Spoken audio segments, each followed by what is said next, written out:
രാത്രിയിൽ ഏറ്റവും നല്ല ഉറക്കം കിട്ടാനുള്ള പ്രധാനപ്പെട്ട ഒരു വഴി ആയത്തുൽ കുർസി ഓതിയിട്ട് കിടക്കുക എന്നുള്ളതാണ്. ആരും മുടക്കരുത്. ആയത്തുൽ കുർസി ഓതിയിട്ട് കിടക്കുക. പരമാവധി രാത്രിയിലുണ്ടാകുന്ന എല്ലാവിധ ശർറുകളിൽ നിന്ന് അല്ലാഹു സുബ്ഹാനഹു വ തആല നമുക്ക് കാവൽ നൽകും. ചില ആളുകൾ ദുസ്വപ്നം കാണും.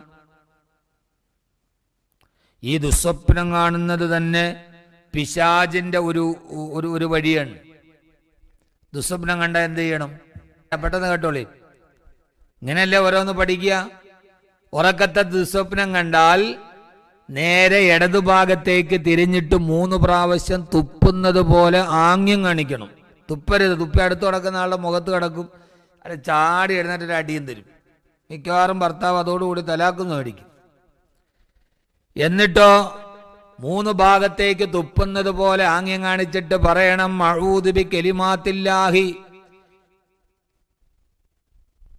അഊദു ബികലിമാത്തില്ലാഹി തമ്മാത്തി മിൻ ശർരിഹി വ ഇഖാബിഹി വമിൻ ഹമസാത്തി ശയാത്തീനി വഅഊദു ബിക റബ്ബി അൻ യഹ്ളുറൂൻ. അഊദു ബികലിമാത്തില്ലാഹി തമ്മാത്തി മിൻ ശർരിഹി വ ഇഖാബിഹി ومن همزات الشياطين وأعوذ بك ربي أن يحضرون